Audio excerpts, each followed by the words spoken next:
Dr. Sreeram Chaulia. Let's put our hands and hearts together to welcome. Thank you, Zakal. Greetings, everyone.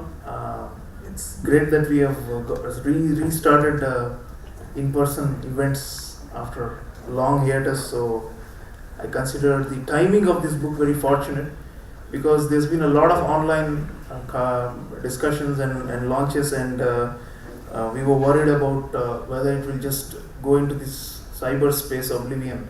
But thankfully, we managed to get together, and so great to see so many distinguished people here, my friends, my family, and also lots of very eminent personalities. So thank you all. We are still waiting for Meenakshi and Vinayji, but meanwhile, I want to thank you all for being here. I just want to say at the outset that what the Vice Chancellor says is because he has been so kind, and he's been mentoring me for 2 decades, more than 2 decades, even before Jindal University was created.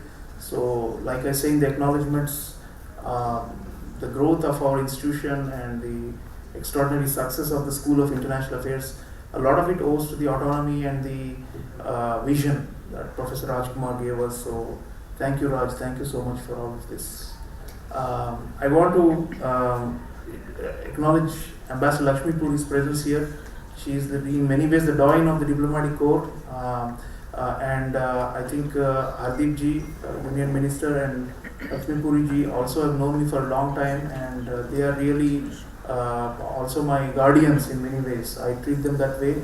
Hardeep Puri ji was Deputy High Commissioner in London when I was a master student, and I interviewed him some 22 years ago, and it also turned out to be a journal article for International Politics at that time. So since then we have come a long way, and she has always the brainstorming I've done with Ambassador Lakshmi Puri always gives food for thought, and takes me to another level. So thank you, ma'am. Thank you for sparing time and for being here. Many others in the audience I won't want to individually acknowledge in the interest of time, but thank you for your interest in my scholarship and in this new book. What is all what is Crunch Time about? Well, I've been wondering for a long time, as a scholar of international studies, why we don't have enough case studies of Indian leadership during major crises involving external adversaries. There just weren't any. And one of the signature works that we all read growing up is Graham Allison's Essence of Decision. This is a famous work about the Cuban Missile Crisis of 1962, and about JFK, John F. Kennedy, and the decision making in 13 days. What was the calculus? How did it change over 13 days? What emerged as a result of this? The hotlines with Nikita Khrushchev, and then the maneuvering on the ground. Extraordinary Cold War crisis, right? And out of that, we got what is called decision-making theory, and out of that one book, Essence of Decision. So Graham Allison, is still alive and still thriving, and still teaching us new things in the US. But then I wondered why is it that we have not really produced studies of Indian political leaders when they were faced with major external crises? There just aren't any. We have lots of biographies of leaders, of prime ministers and all that, but never a more focused one on those episodes. And crisis episodes are like learning moments, big learning moments. वो हिंदी में कहते हैं ना कि दूध का दूध पानी का पानी, वो you get it when you see a crisis, and how leadership reacts or responds, and how leadership prepares for this, how leadership tries to resolve crises. So that was the initial thought. And then my previous book, Modi Doctrine, had done really well. It was from Bloomsbury, and after that, that came out 2016.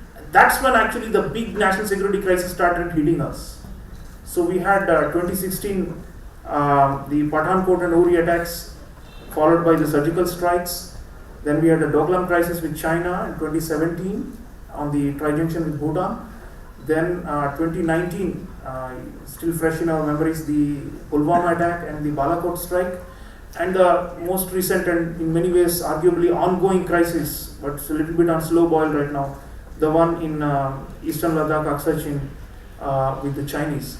So Pakistan, China, that seems to be, so the next one should be Pakistan, right? If you go by the, the numbers and the alternative counts.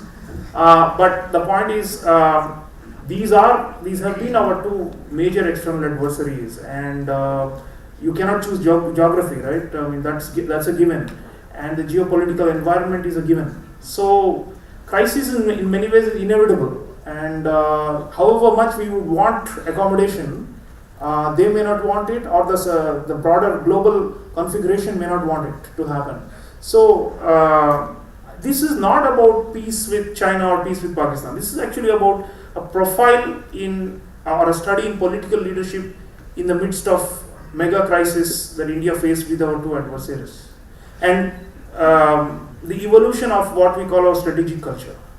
Strategic culture, if you see the introduction of the book, I talk about the whole debate about whether India lacks a strategic culture, whether it's too defensive. There has been a long critique of it. India often seems to be clumsy in responding despite being attacked. India doesn't seem to know, the optimal way to retaliate and to raise the costs of aggression by its adversaries. It's either passive, as in do nothing, or try and mobilize for full-scale war, which doesn't do good for anybody, right? It's a loss-loss scenario, full-scale war. So between this continuum of passivity and doing nothing and full-scale war, there should be instruments. There should be mechanisms, and that is the search. That is statecraft.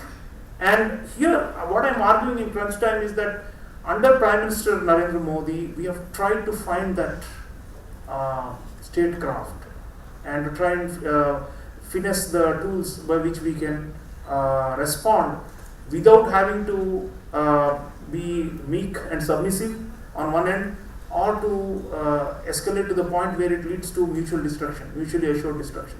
Remember, all three are nuclear armed states we are talking about in this triangle. So, what is this middle ground? Please read Crunch Time. I've got 4 episodes, 4 chapters on each of these 4 crises and how Prime Minister Modi and his team responded. There are a couple of things I want to highlight here for your interest, to trigger your interest. One is the idea of what our National Security Advisor, Mr. Ajit Doval, calls offensive defense. I have tried to spell it out and show it in action in many of these crisis episodes involving both our neighbors. And the other is the notion of security first. You may have all followed that the Chinese Foreign Minister was in town a few days ago. Wang Yi was here in person. And even there you could see that the security first doctrine was at play, because they were wanting us to move on from the crisis of 2020 without pressing on our claims and pushing them back from all the points.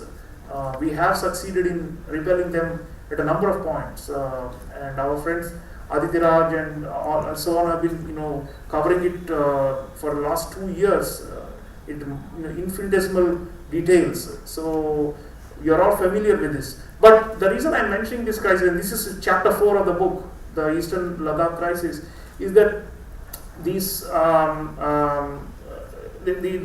dynamic is such that we do not get to any kind of clear resolution, and then there are further incidents. So we are caught in a spiral, whether we like it or not, right? So what is the dharma of the state, as our External Affairs Minister Dr. Jaishankar calls it? The dharma of the state is to protect its citizens from attack. The dharma of the state is to defend its territory and sovereignty from attack, right? And how does the state do it? What kind of instruments does the state have? So let me just wrap up. I was simply saying that there is something to be said about the role of personalities and political leadership in management of crises.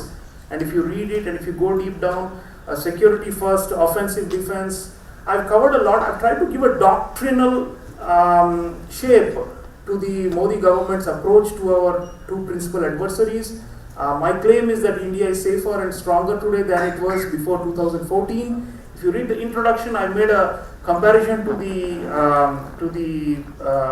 inaction that we saw after the 26/11 attacks in Mumbai in 2008, and I've made a parallel to why India failed to respond or did not have those options, that optimal option I was talking about before ma'am came in, and why India found those options, and how successful are they in deterring our adversaries. That is an open debate. We'll have distinguished members from the armed forces who are going to be in the panel as well as in the media. So I leave it there simply to say that I believe that Modi ji, what he has done in these 7.5 to 8 years is to transform the strategic culture. But I am not saying that India has stopped being or has already become a hard state. That is probably the maximalist expectation of security mavens. They all want India to be tougher and even more aggressive. But I think there are still constraints. But within those constraints, the kind of improvisation he has done, the kind of risks he has taken. I mean, just imagine. I mean, if you go back to the Balakot airstrike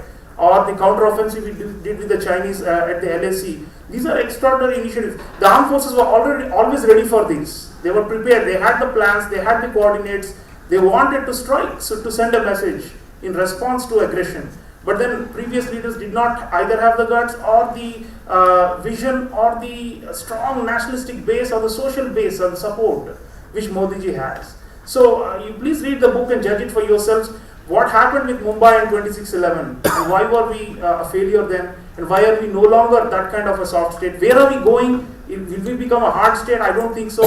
But as a democracy, there are constraints. But still, my claim, and I've used literature to make the point, Narendra Modi ji, what he has done is, he has taken us from being a constraint following or a norm-following leader to a constraint breaking or a constraint transcending leader.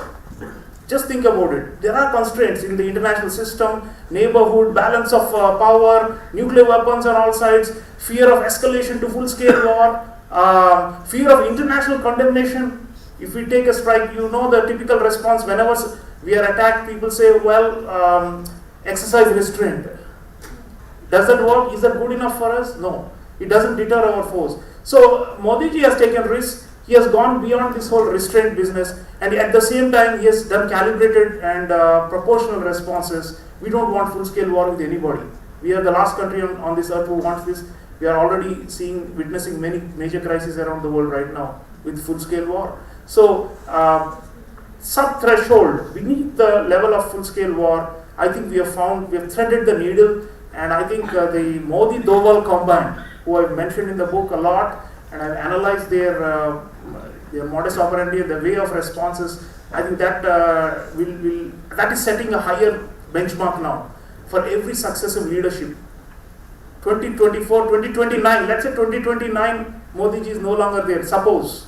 I still think that now we have the public and the country and the state apparatus, the civil-military relations, all of these are gone in the right direction. I think that's a big change. I'm witnessing a contemporary thing and trying to explain it to you, but in hindsight, in history, I think my view will be upheld. But let's continue to argue this.